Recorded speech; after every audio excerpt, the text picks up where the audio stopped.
अंतरिक्ष यानी हमारे धरती के वायुमंडल से बाहर और खगोलीय पिंडों के बीच की खाली जगह। अंतरिक्ष पूरी तरह खाली नहीं है और यहाँ भी एनर्जी मौजूद है। एब्सोल्यूट जीरो सबसे लोएस्ट पॉसिबल टेम्परेचर है और आज भी हमारे जरिए इतने कम टेम्परेचर को हासिल किया नहीं जा सकता। यहाँ तक कि ब्रह्मांड की ज्ञात सबसे ठंडी जगह बूमरैंग नेबुला का तापमान भी 1 केल्विन है। लेकिन जब से मेरी दिलचस्पी अंतरिक्ष विज्ञान की ओर आकर्षित हुई है, तब से मेरे मन में एक सवाल हमेशा आता है और मेरे ख्याल से आप लोगों के मन में भी ये प्रश्न आता होगा कि अंतरिक्ष और ब्रह्मांड में क्या अंतर है। आखिर हम अंतरिक्ष किसे कहते हैं और ब्रह्मांड क्या होता है। तो आइए आज की इस वीडियो में हम जानेंगे कि अंतरिक्ष और ब्रह्मांड में क्या अंतर है, या कहें तो क्या समानताएं हैं।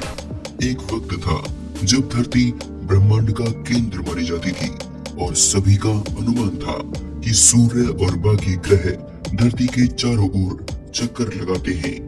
अगर कोई इस पर सवाल भी खड़ा करता तो उसे कड़ी सजा दी जाती, क्योंकि प्राचीन रोम में ये माना जाता कि इस पर सवाल खड़ा करना भगवान को चुनौती देना है।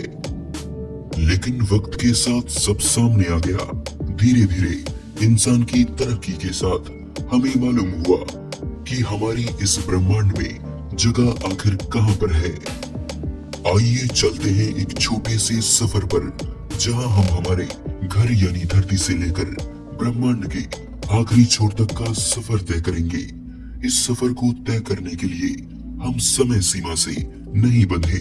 हम अपनी कल्पनाओं के आधार पर इस पूरे ब्रह्मांड में कहीं भी आ जा सकते हैं। इस सफर को शुरू करने के लिए चलिए धरती से परे चलते हैं। धरती जो हमारा घर है और हमारी जानकारी में एकमात्र ऐसी जगह है जहां पर जीवन मौजूद है। शुरुआत करते हैं हमारे सबसे करीबी पड़ोसी चंद्रमा से, जहां पर धरती जैसा कुछ भी नहीं है, न पानी, न वातावरण और न ही जीवन। ऐसा माना जाता है कि इसका जन्म आज से 4.5 अरब साल पहले धरती से मंगल ग्रह जितना बड़ा पिंड टकराने से हुआ था। उस टक्कर से निकला मलबा धीरे धीरे इकट्ठा हो गया, जो आगे चलकर हमारा चांद बना। हमारा सूर्य हमारे सौर मंडल की सबसे बड़ी ताकत है और धरती पर जीवन के लिए जिम्मेदार है। इसकी ग्रेविटी के प्रभाव से ही हमारी समूची सौर व्यवस्था टिकी है, जिसकी शुरुआत मरकरी यानी बुध ग्रह से होती है। बुध की धरती क्रेटरों से अटी पड़ी है और बिल्कुल हमारी चंद्रमा जैसी नजर आती है, जो साबित करता है कि यह भूवैज्ञानिक रूप से अरबों सालों तक बेजान रहा होगा। अब तक 2 अंतरिक्षयान बुध ग्रह पर जा चुके हैं। मेरिनर 10 सन 1974 से 1975 के बीच 3 बार इस ग्रह की यात्रा कर चुका है। मैसेंजर यान 2004 में नासा द्वारा छोड़ा गया था। इसने 2011 में बुध ग्रह के चक्कर लगाए और इससे पहले जनवरी 2008 में इसने बुध के कभी न देखे गए हिस्से की हाई क्वालिटी इमेजेस भेजी। बुध के लगभग 50% हिस्से का नक्शा बनाया जा चुका है, लेकिन सूर्य के काफी पास होने की वजह से होने वाले अत्यधिक प्रकाश और चकाचौंध से हबल दूरबीन इसके बाकी हिस्से का नक्शा नहीं बना पाती। हमारा अगला पड़ाव है शुक्र यानी वीनस। इसका आकार, गुरुत्वाकर्षण और संरचना कुछ धरती के जैसा है। वीनस एसिड से भरे बादलों की मोटी चादर से ढका है, जिसकी वजह से इसकी सतह हमें धरती से नजर नहीं आती। इसकी सतह पर काफी मात्रा में ज्वालामुखी मौजूद है, इतनी कि 100 किलोमीटर के दायरे में ही 150 से ज्यादा बड़े आकार वाले ज्वालामुखी मिल जाते हैं। ऊपरी सतह पर भारी मात्रा में बादल होने के बावजूद वीनस पर बारिश नहीं होती। हालांकि सतह से कुछ किलोमीटर ऊपर तेजाब की बारिश होती है, लेकिन वो सतह के 25 किलोमीटर ऊपर ही भाप बन जाती है। अध्ययन बताते हैं कि अरबों सालों पहले इसकी सतह पर पर्याप्त मात्रा में पानी मौजूद था, जो समय के साथ भाप बनता रहा और एक अलग तरह का ग्रीन हाउस इफेक्ट पैदा हुआ। वीनस पर जीवन नहीं है, लेकिन वैज्ञानिकों का अनुमान है कि इसके निचले और बीच की बादलों की परतों में रहने लायक माहौल मौजूद है, यानी वीनस अब भी जीवन की दौड़ से बाहर नहीं हुआ। हमारे सफर का अगला पड़ाव है मंगल यानी मार्स। 1965 में भेजे गए मैरिनर 4 से अब तक भेजे गए सभी मंगलयानों से मिली जानकारी हमें ये बताती है कि सौर मंडल के सभी ग्रहों में हमारी पृथ्वी के अलावा मंगल पर जीवन और पानी होने की संभावना सबसे ज्यादा है। धरती से करोड़ों किलोमीटर दूर मंगल को वैज्ञानिक इस नजर से देखते हैं कि भविष्य में इस पर बस्ती बसा पाएंगे। इसके आगे मौजूद है एस्टेरॉयड बेल्ट, जो मार्स और जुपिटर के बीच रहकर सूर्य के चक्कर लगाती है। और ये है हमारी सौर व्यवस्था का सबसे बड़ा ग्रह जुपिटर यानी बृहस्पति। अपने 4 बड़े और दर्जनों छोटे चंद्रमाओं के साथ जुपिटर अपने आप में एक छोटे सोलर सिस्टम के जैसा है। अगर सौर व्यवस्था के बाकी सारे ग्रहों को मिला लिया जाए तब भी वे भार में जुपिटर का मुकाबला नहीं कर सकते। इसकी सतह पर है इसका ग्रेट रेड स्पॉट। भयंकर तूफान से बना ये लाल धब्बा हमारी धरती से 3 गुना बड़ा है। अनुमान है कि इसका ये तूफान पिछले 350 सालों से नहीं थमा। हमारा अगला पड़ाव है शनि, जो अपने शाही छल्लों से घिरा है और बेहद खूबसूरत नजर आता है। ये छल्ले बर्फ के कणों से मिलकर बने हैं और शनि की सतह से ऊपर लाखों किलोमीटर तक फैले हैं। कुल 62 चंद्रमा शनि के चक्कर लगाते हैं, जिनमें से टाइटन सबसे बड़ा और वायुमंडल को कैद कर रखने वाला सोलर सिस्टम का एकमात्र चंद्रमा है। इसके आगे मौजूद है यूरेनस और नेपच्यून, सौर व्यवस्था के सबसे बाहरी प्लेनेट, जो हमारी पूर्वजों की जानकारी से बाहर थे और जिनका पता इंसानों को टेलीस्कोप की खोज के बाद ही लग पाया। इन बाहरी प्लेनेट के आगे है कुइपर बेल्ट, जो पिछली वाली एस्टेरॉयड बेल्ट से 20 गुना चौड़ी और 200 गुना ज्यादा फैली है, जिसमें लाखों की संख्या में खगोलीय वस्तुएं मौजूद हैं, जो ठंड से जमे पानी, मीथेन और अमोनिया की बनी है।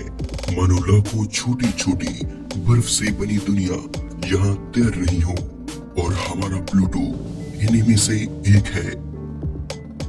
और इसके आगे है मानव इतिहास का सबसे महान अंतरिक्ष यान वॉयेजर 1, जो अपने 40 साल के सफर को पूरा कर सौर मंडल से भी बाहर जा चुका है।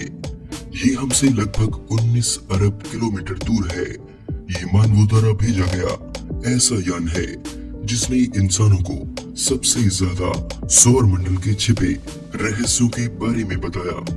हम आगे किसी और वीडियो में इसके बारे में विस्तार से बात करेंगे, लेकिन अभी आगे चलते हैं।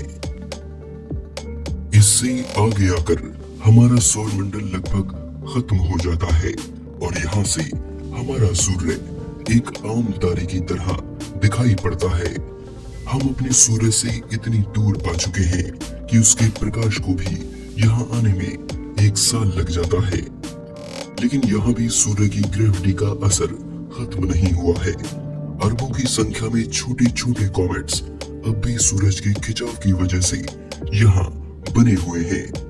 धूमकेतु यानी कॉमेट्स का विशाल बादल यहाँ से हमारे सौर मंडल को घेरे हुए है, जिसे हम ऑर्ट क्लाउड कहते हैं।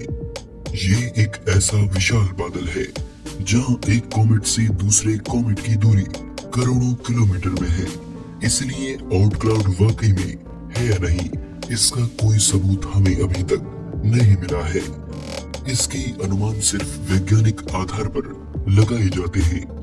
माना जाता है कि ये बादल हमारे सौर मंडल की गुरुत्वाकर्षण सीमा पर है, जिसके बाद सूरज का खिंचाव बहुत कम रह जाता है और यहीं पर आकर हमारे सोलर सिस्टम का भी अंत होता है। लेकिन हमारा सफर अभी खत्म नहीं हुआ, आगे और भी रोमांचक यात्रा जारी है।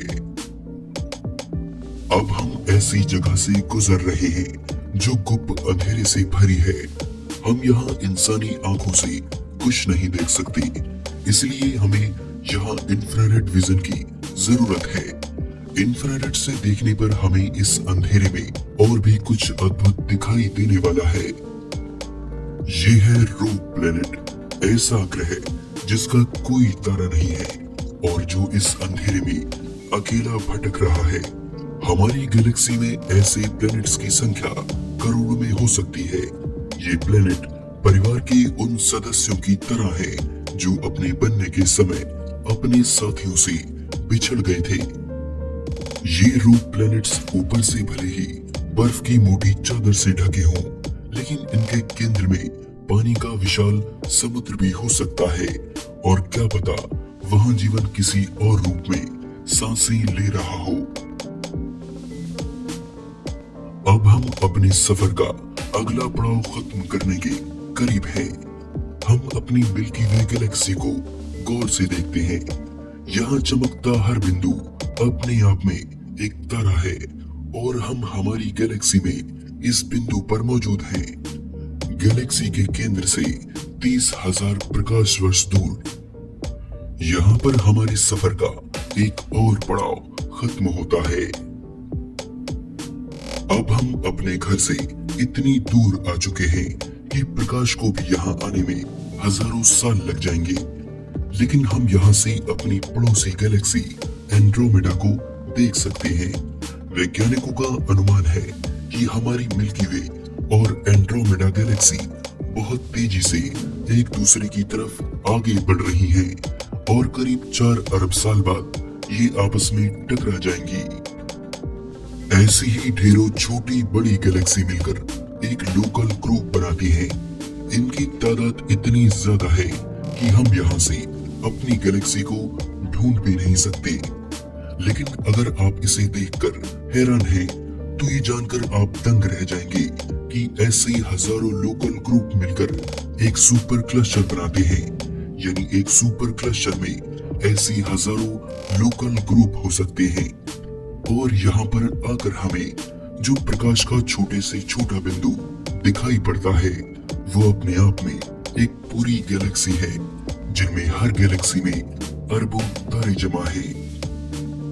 इस सुपर क्लस्टर को भी हम हमारे ब्रह्मांड का एक छोटा हिस्सा ही कहेंगे, क्योंकि हमारे ब्रह्मांड में 1 करोड़ सुपर क्लस्टर होने की संभावना है।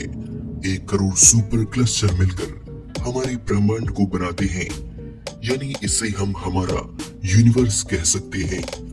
और यहीं पर आकर हमारे विज्ञान की भी सीमा समाप्त होती है।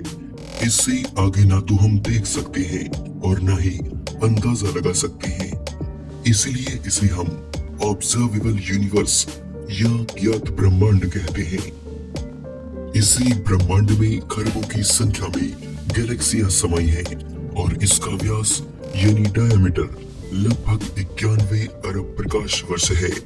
यानी इसके एक छोर से दूसरे छोर पर पहुंचने में प्रकाश को भी 91 अरब साल लगेंगे। लेकिन ये केवल ऑब्जर्वेबल यूनिवर्स का साइज है। पूरा ब्रह्मांड कितना बड़ा है ये हमें नहीं पता। शायद ये अनंत भी हो सकता है। क्या यहीं पर आकर इन सब का अंत होता है? कुछ लोग इसे अंत मानते हैं, लेकिन कुछ का मानना है कि सारे तारे, गैलेक्सीज और सुपर क्लस्टर से बना ये ब्रह्मांड समुद्र में तैरती एक बूंद की तरह है, जहां इसके जैसे और ब्रह्मांड होने की अनगिनत संभावनाएं हो सकती हैं, जिनका कोई अंत नहीं है। 2 या 2 से ज्यादा ब्रह्मांड वाले इस सिद्धांत को हम मल्टीवर्स यानी महाब्रह्मांड कहते हैं। लेकिन ये सिर्फ एक अंदाजा है और ये अंदाजा गलत भी हो सकता है। क्या आप भी अब बहुत छोटा महसूस कर रहे हैं? मैं भी। मानो जैसे इस अनंत ब्रह्मांड में हमारा कोई वजूद न हो, लेकिन हमारी सोच छोटी नहीं है। वैज्ञानिक आधार पर ही हमने इन सब बातों का पता लगाया है। याद कीजिए वो समय जब टेलीस्कोप का आविष्कार तक नहीं हुआ था। तब जहां तक इंसान देख सकता था, केवल वहीं तक हमारी दुनिया थी। लेकिन अब वक्त बदल चुका है। हमने बीते कुछ सदियों में बहुत कुछ हासिल किया है और आगे भी करते रहेंगे। वक्त की सीमा को तोड़ना शायद नामुमकिन हो, लेकिन अपने विज्ञान की सीमा को हम और आगे लेकर जा सकते हैं। अब नहीं तो कुछ 100 साल बाद हम ब्रह्मांड के कुछ और राज जानने में सफल जरूर होंगे।